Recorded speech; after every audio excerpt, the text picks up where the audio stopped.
Bonjour à toutes, bonjour à tous, bienvenue dans cette vidéo. Aujourd'hui on va parler du fait de se sentir en retard dans la vie, d'avoir le sentiment de ne pas avoir coché les cases qu'il fallait cocher au bon moment ou même d'avoir manqué le train parce que notre société a organisé les âges de la vie, notre temps est haché, le parcours scolaire nous classe par date de naissance, on passe par des étapes comme le brevet, le bac, le premier logement, le mariage, etc. Et c'est une succession d'étapes avec la jeunesse qui est cette phase de préparation au monde du travail, ensuite il y a la vie adulte qui est la période de travail et la retraite qui est le post-travail, d'où le mot retraite, le retrait de la vie active. Chaque tranche d'âge a son lot d'exigences sociales. Ce sont des normes culturelles. On n'est pas du tout sur un rythme naturel de la vie. C'est un choix de société. C'est une norme temporelle. Et ceux qui ne suivront pas ce rythme et ce parcours de vie posé par la société seront considérés comme déviants. Ils dévient de la norme temporelle. Et ils s'opposent au normopathe qui, lui, a coché les cases qu'il fallait au bon moment et comme il le fallait. Le déviant, c'est le sujet de la vidéo d'aujourd'hui, mais avant, je vous annonce qu'il y a une grosse promotion sur la chaîne privée pendant 7 jours. La chaîne privée, c'est un espace dans lequel je poste une vidéo chaque semaine où je donne des conseils de vie, des conseils pour ceux qui veulent gravir l'échelle sociale. Il y a des vidéos pour comprendre les relations humaines, pour s'en protéger aussi. Et mes vidéos sur les réseaux sociaux, ce sont vraiment des petites mises en bouche, des avant-goûts. Le vrai contenu sans tabou, le vrai contenu approfondi, il est sur ma chaîne privée. Chaque vidéo est créée pour vous aider concrètement. Chaque semaine, vous aurez des micro-déclics, ce sont des prises de conscience successives. Ça aura forcément un impact positif sur votre vie. Et je le fais en privé parce qu'on ne peut pas tous dire sur Internet. Il y a des choses qui sont tabous, qui sont un peu dark. On ne va pas le dire, on ne va pas s'exposer comme ça. Donc je vous y retrouve chaque dimanche pour une nouvelle vidéo. Essayez. Le tarif est très bas. Et si vous vous inscrivez maintenant, vous conservez ce tarif durant toute la durée de votre abonnement. C'est sans engagement. Donc vous pouvez essayer, regarder 2 ou 3 vidéos et vous jugerez par vous-même. Vous trouverez le lien en description de cette vidéo ou sinon vous pouvez vous rendre sur mon site internet personnel, pravina.fr. C'est parti pour la vidéo d'aujourd'hui et on va d'abord parler du climax de votre vie. Le climax dans un film, c'est ce moment où la tension est maximale. C'est juste avant le dénouement. C'est ce qu'on attend depuis le début du film. C'est là que se trouve tout le sens du film. C'est ce moment où on découvre que c'est lui qui l'a tué, qu'il est dans une réalité alternative, que le bateau coule. Lorsqu'on regardait Titanic, on attendait cette scène où le bateau disparaissait, qu'il coulait pour de bon.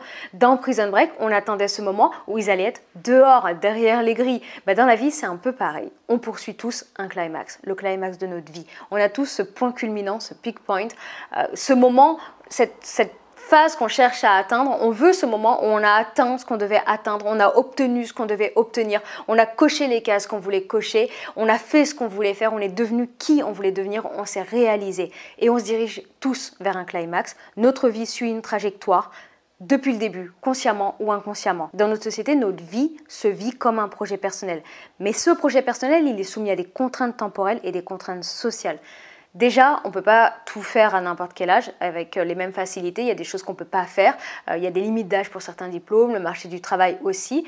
Et en plus, on est soumis à des contraintes sociales. Parce que ce parcours de vie posé par la société, il a été intériorisé. Il a été intériorisé comme un modèle de réussite. Chaque tranche d'âge présente des enjeux. On sait qu'à 25 ans, on devrait avoir fait telle ou telle chose.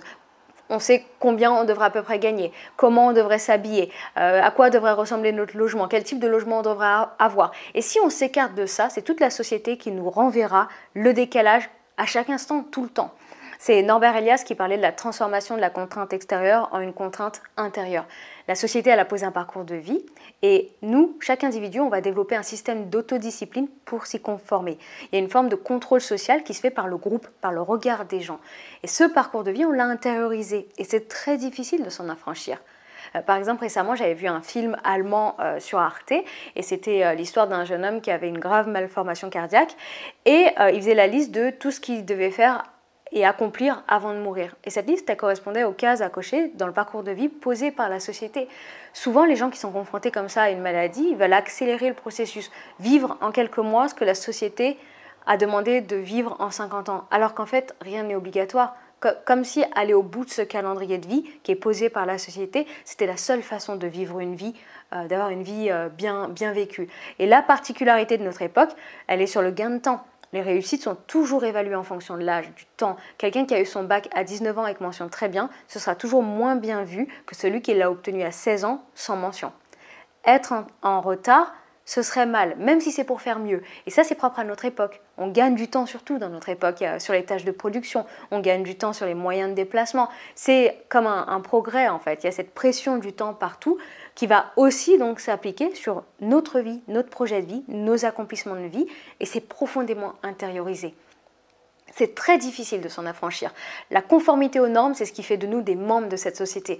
Et le sentiment d'appartenance au groupe, c'est quelque chose qui est très puissant chez l'homme. Et ça a toujours existé. Il y a toujours eu comme ça un parcours de vie posé, quelles que soient les sociétés, quelles que soient les époques, avec des rites de passage qui indiquent le passage d'un stade à l'autre, de l'enfance à l'adolescence, de l'adolescence à l'adulte.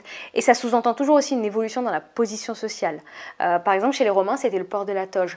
Le garçon avait accès à sa première toge pendant son adolescence, et il y avait toute une cérémonie avec des étapes. On le retrouve dans pas mal de religions, ces cérémonies à l'adolescence qui indiquent le passage à l'âge adulte.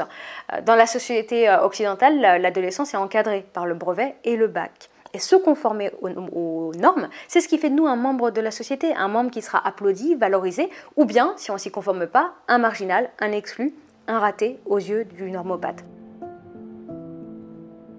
C'est la psychanalyste Joyce McDougall qui avait introduit le concept de normopathe. Le normopathe, c'est celui qui se mettra de côté, qui mettra de côté toute sa subjectivité, sa propre identité, pour se conformer aux normes sociales. Il trouve de la satisfaction et de la reconnaissance dans le fait, par exemple, de s'habiller comme il faut pour son âge, de s'habiller comme il faut pour son milieu. Il a le métier qu'il faut pour son milieu social. Il a toutes les références qu'il faut pour son groupe. Et il tire comme ça cette reconnaissance dans juste le fait de se conformer aux règles et d'accomplir son devoir.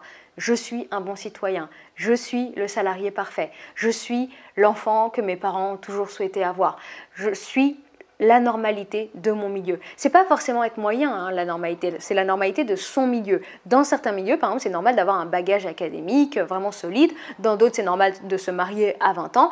La personne fait ce qu'il faut au moment où il le faut et comme il le faut, selon les critères valorisants de son milieu.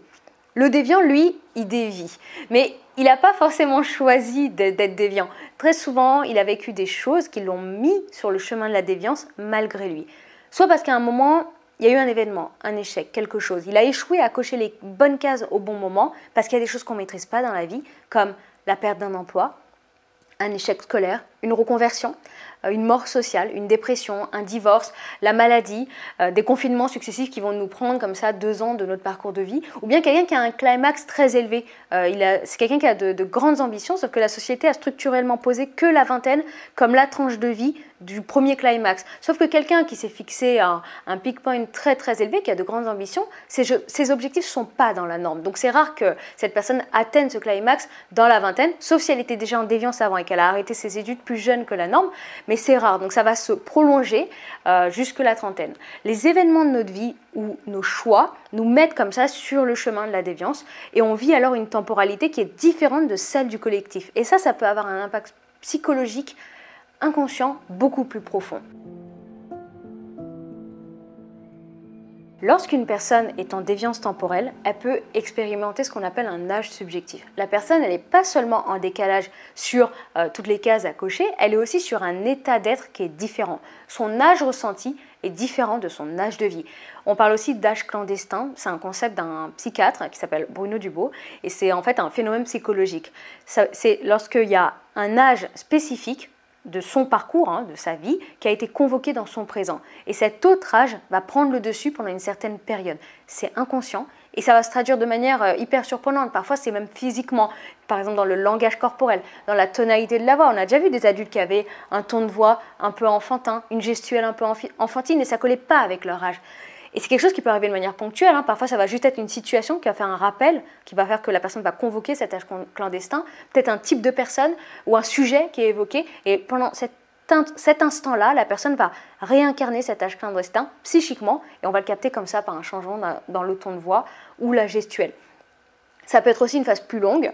On peut l'observer dans la façon de s'habiller lorsque des personnes rajeunissent une garde-robe ou quelqu'un qui va renvoyer une démarche où il y aura cette impression de force ou une impression de fragilité qui semble être en décalage avec son âge réel. Et ça peut se traduire aussi par des goûts.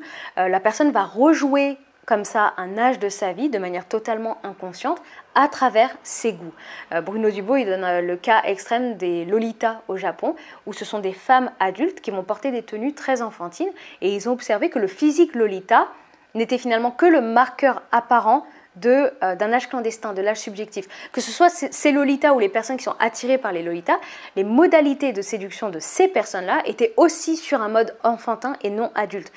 La mode Lolita n'était que la traduction dans les goûts d'un âge clandestin chez des adultes qui vivaient toutes leurs relations interpersonnelles comme le vivraient des petites filles ou des petits garçons. Donc, cette déviance temporelle, elle n'est pas cloisonnée à un seul élément chez une personne, ça s'étale en fait, et ça peut se traduire dans d'autres aspects qui sont beaucoup plus inconscients.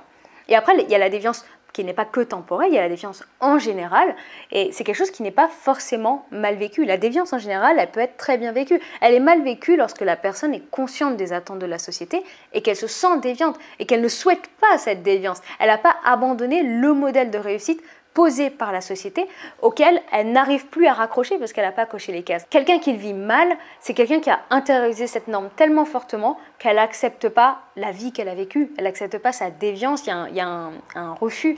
Et il y a aussi le déviant par contre qui lui assume totalement son parcours de déviance. Il y a le sociologue Howard Baker qui a étudié la déviance avec l'exemple des musiciens de jazz, et en fait lui il présente la déviance comme une carrière, comme un processus. Il y aura pour cet exemple-là de musicien, il y aura le musicien déviant qui lui valorisera l'art avec des critères d'intériorité, c'est ça la vraie musique, des critères techniques, et il va critiquer la musique commerciale. Et il y aura le musicien qui lui valorisera la reconnaissance du public, du système, de l'industrie de la musique.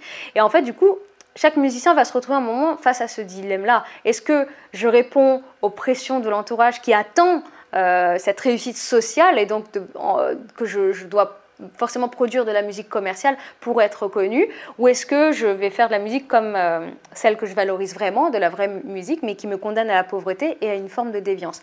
Et ces deux profils-là, celui qui a suivi les normes et celui qui a dévié, du coup, sont deux profils qui vont se confronter en lui et dans la vie. Ce sont aussi deux profils qui sont en rivalité sur d'autres sujets. Le déviant qui assume son parcours, lui, il se considère comme celui qui est sorti de la caverne de Platon. L'allégorie de la caverne de Platon, c'est cette image des personnes qui vont regarder des ombres projetées sur un mur en pensant qu'il s'agit de la réalité, alors qu'en fait, il ne s'agit que d'une projection. Et donc, c'est l'idée derrière ça qu'on vit une illusion, que notre rapport au réel est complètement faussé. En fait, on n'en voit qu'une représentation, mais même si on le savait, on ne changerait pas parce qu'on est prisonnier de ces représentations dont on se contente. Et c'est un schéma narratif qui est pris par plein de films très connus comme Matrix, comme Vanilla Sky. Alors que pour le déviant, lui, son échec, il lui a permis de s'affranchir des normes, de sortir de la caverne. Il n'arrivait pas à se raccrocher au modèle du système sans se sentir perdant, donc il s'est créé son propre monde ou un autre monde qu'il a rejoint dans lequel il n'a pas cette position de perdant. Et d'ailleurs, dans toute la rhétorique du développement personnel, on retrouve ce processus-là. J'ai vécu un échec cuisant du point de vue de la norme.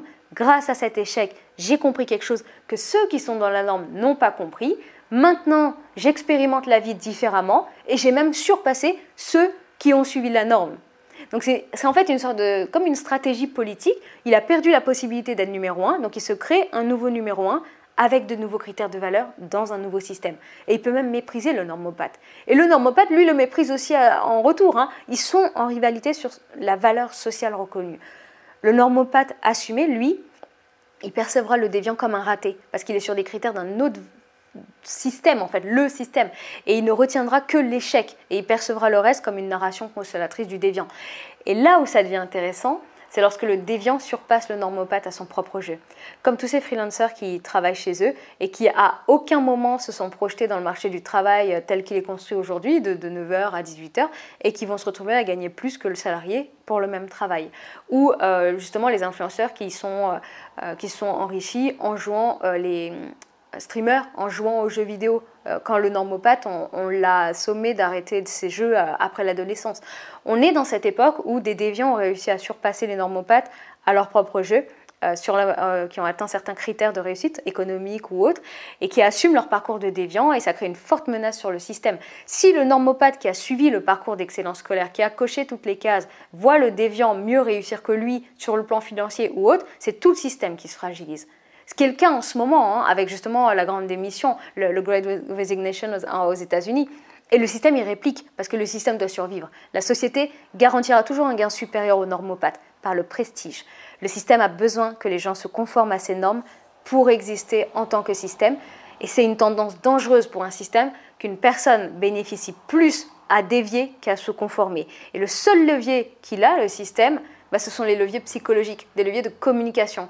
Et des notions comme le prestige, l'honneur, ce sont des notions malléables en fonction des époques. On intériorise une hiérarchie de tout ça en fonction de ce que le système nous communique. Qu'est-ce qu'il glorifie? Qu'est-ce qu'il va dénigrer? Le système glorifiera le normopathe et il va dénigrer le déviant pour garantir ce gain supérieur social au normopathe qui sera un gain moral. Déviants et normopathes font un pari sur leur vie et sur un modèle de société, mais lequel a raison? Ça, c'est le temps qui tranchera. Le temps, c'est la notion la plus importante dans cette rivalité entre le déviant et le normopathe. Il faut voir la trajectoire de celui qu'on considère comme normal et celui qu'on étiquette comme déviant à travers le temps. Celui qui a divorcé et qui plaindra ceux qui restent ensemble dans un mariage malheureux, alors que eux se sentiront forts de résister à la facilité de se quitter comme ça, lequel a raison? C'est le temps qui tranchera. Qu'est-ce que la société gardera? Est-ce qu'elle va s'adapter à ça? Est-ce que les institutions vont s'ajuster? Qui a eu raison entre le millénial qui a dévié de sa trajectoire pro pour ajuster sa carrière à toutes les nouvelles industries qui sont apparues plus tardivement, et celui qui se maintiendra sur un métier en pariant sur sa continuité? Est-ce que c'est le millénial qui va regretter d'avoir suivi une tendance qui durera peut-être pas, ou le normopathe qui regrettera d'avoir manqué une opportunité? On ne sait pas, c'est un pari, mais dans tous les cas, ça fait bouger les lignes d'une société. Le déviant, c'est toujours celui qui se rebelle, c'est celui qui demande une augmentation de salaire, c'est celui qui va lutter pour certains droits. La société a posé un cadre et les déviants, ils veulent sortir de ce cadre. Les déviants sont source de renouveau et ils peuvent être utiles. Baudelaire était considéré comme un déviant. Pendant un siècle, la poésie était rythmée et puis un jour, il y a un gars qui est arrivé et puis il a fait des vers libres et aujourd'hui, il est étudié. Mais à l'époque, il était déviant dans cette proposition esthétique. Et parfois, le déviant... c'est aussi même pour des choses plus graves, par exemple l'esclavage. Le mot esclave lui-même était un mot qui était employé pour l'esclave modèle. L'esclave qui se rebellait, donc le déviant, lui, il portait un autre nom et il était même considéré comme malade mentalement. C'était un déviant. Le système d'avant a valorisé l'esclave docile sur celui qui faisait la révolution. Le déviant est toujours dévalorisé par le système parce que le but d'un système, c'est de se maintenir. Et le seul levier que le système a pour ça, c'est le prestige, la communication sur ce qui est considéré comme bien ou mal, ce qui est considéré comme honorable et ce qui ne l'est pas. Et l'homme est prêt à tout pour les honneurs. C'est le philosophe Hegel qui avait écrit que ce qui différencie l'animal de l'homme, c'est que l'animal obéit à son instinct de conservation, alors que l'homme, lui, en plus de cet instinct de conservation, ce désir de vie, il aspire aussi à la reconnaissance de sa valeur par autrui, aux yeux d'autrui. L'homme peut mourir pour obtenir les honneurs. Et s'il ne parvient pas à détruire la déviance, le système, il peut mourir en fait. Et il peut l'absorber s'il ne le détruit pas, soit par la catharsis, c'est-à-dire qu'il va réprimer la déviance en l'exposant, en le faisant expérimenter à l'humain indirectement. C'est pour ça que par exemple au cinéma, on voit beaucoup de profils déviants. Ou à la télé aussi, parce qu'ils ont cette fonction cathartique. On expérimente la déviance par procuration pour ne pas ressentir la nécessité de l'expérimenter dans la vraie vie. Ou bien, le système va aussi l'absorber autrement. Et ça, c'est ce qui s'est passé par exemple pour les mouvements déviants qui se montraient très critiques envers le système. Par exemple, dans la musique, il y a le punk, le rap, le rock. Le système va normaliser la déviance, mais il va lui ôter son caractère déviant. Et donc pour ça, en fait, ce qu'il va faire, c'est qu'il va intégrer les codes visibles, mais il va supprimer l'essence. Le rap, c'était une musique déviante. Son essence, était une critique sociale de la société. Et le rap, maintenant, c'est démocratisé par la forme. On a conservé le rythme, saccadé, le style, mais la substance en a été retirée. Donc, il a perdu son caractère déviant en ayant été absorbé par le système. Et il y a eu ça pour plein d'autres styles musicaux, comme Avril Lavigne avec le rock. Toutes les jeunes filles, quand j'étais adolescente, on portait nos petits bracelets avec les pics autour du poignet, mais sans l'essence de la déviance que portait le rock. Avril Lavigne était au rock ce que Drake est au rap. C'est un mécanisme de destruction qu'a le système pour des déviances qui sont trop menaçantes. Il l'absorbe. Il va l'absorber sur la forme pour faire disparaître le fond déviant. Et du coup, les marqueurs symboliques n'ont plus la même force propagatrice. Donc voilà pour cette vidéo. Je referai un sujet sur la déviance prochainement sur YouTube. Et pour ceux qui veulent aller plus loin sur certains de ces sujets, j'ai traité le climax dans la chaîne privée. J'ai aussi traité les différents enjeux de chaque tranche d'âge. Donc vous trouverez ces vidéos dans la chaîne privée. C'est beaucoup plus approfondi. Et pour conclure sur la déviance temporelle, c'est un cas qui se présente de plus en plus en fait dans la vie parce qu'il y a une décorrélation entre le parcours de vie posé par la société et la réalité. Et en plus, aujourd'hui, on nous demande vraiment de nous engager sur des choses très jeunes. Dès le premier quart de notre vie, on doit choisir, on fait des choix qui vont être impactants sur les 3 quarts restants. Il faut qu'on se tienne à ce calendrier. Et il y a une légende qui est assez intéressante à ce sujet-là. C'est la légende du bateau de Thésée. Imaginez que vous achetez un bateau, une année s'écoule et vous changez 2 pièces de ce bateau. L'année suivante, vous changez encore une pièce. Les années passent et au final, vous avez changé toutes les pièces de ce bateau. Aujourd'hui, ce bateau n'est constitué d'aucune des pièces qui le composaient à l'achat. Est-ce que pour vous, c'est le même bateau? Vous pouvez répondre dans les commentaires.